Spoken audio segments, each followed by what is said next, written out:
CI soit pleinement atteint.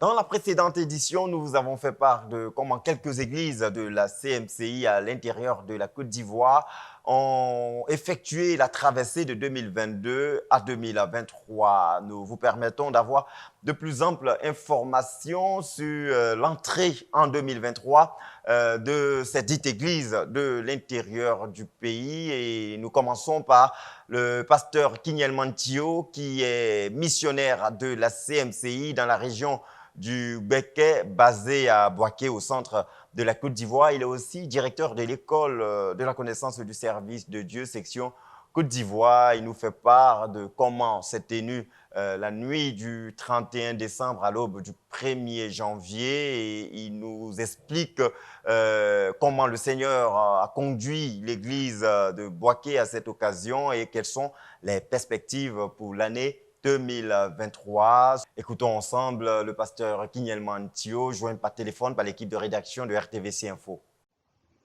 Gloire à Dieu. Soyez abondamment bénis, chers frères et sœurs. Je suis votre frère, Thio Kinyelman, missionnaire, basé à Boaké, chargé de la conquête de la région spirituelle du Béquet. Je suis très reconnaissant au Seigneur qui m'a donné l'opportunité de m'exprimer au nom de mes frères de la région spirituelle du Béquet. En effet, le Seigneur a été très bon envers nous durant l'année 2022. Il nous a soutenus, il nous a protégés, il a pourvu à nos besoins et il nous a permis d'effectuer beaucoup de missions, tant à l'intérieur du pays qu'à l'extérieur. Et pendant tous ces voyages, Dieu a été avec nous.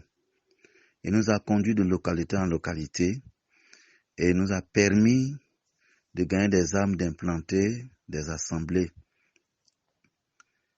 Pour nous, c'était une belle occasion pour manifester notre gratitude envers notre Dieu, qui a été si bon envers nous. Donc, à l'instar de tous nos frères dans la nation, nous nous sommes retrouvés au collège Le Jourdain de Boaké, dans le cadre de notre traditionnelle nuit du 31 décembre 2022. Nous avions deux bonnes raisons de nous rassembler. Comme je l'ai dit, Dieu a été très bon envers nous. Il nous a fait avoir beaucoup de bonnes choses, des résultats satisfaisants. Et nous sommes partis, c'était au total 770 frères qui se sont réunis parce que le cadre de notre hall paraissait petit pour nous, vu que chaque frère voulait venir exprimer sa gratitude envers le Seigneur. Et nous avons eu raison de déplacer cet événement pour l'envoyer dans l'enceinte de cet établissement. Et les frères sont venus nombreux pour manifester leur gratitude, pour louer le Seigneur, le célébrer, le magnifier. La joie était sur les visages des frères et ils l'ont manifesté par leur chant, par leur danse. Nous étions parfois débordés de personnes qui voulaient s'exprimer pour leur témoignage, mais aussi des localités ou des assemblées qui voulaient louer, danser, et chacun a exprimé sa gratitude selon que nous pouvions. Nous étions obligés d'arrêter parce que le temps jouait contre nous, parce qu'on devait aussi prier pour la nouvelle année.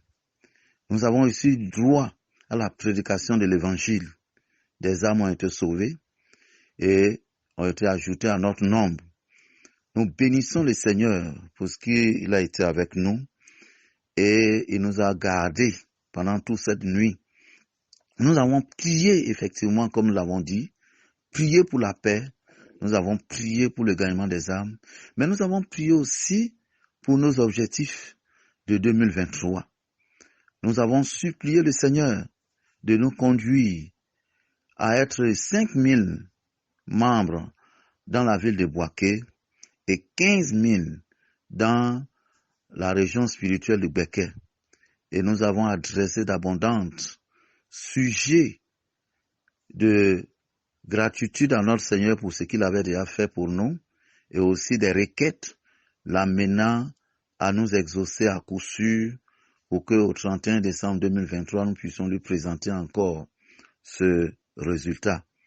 Et nous bénissons le Seigneur pour toute l'occasion qu'il nous accorde pour témoigner de sa fidélité envers nous dans ce côté-ci de la Côte d'Ivoire.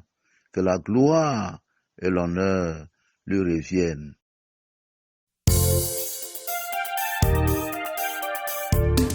Radio, télévision, Voix de la Croix, la chaîne de la Bible.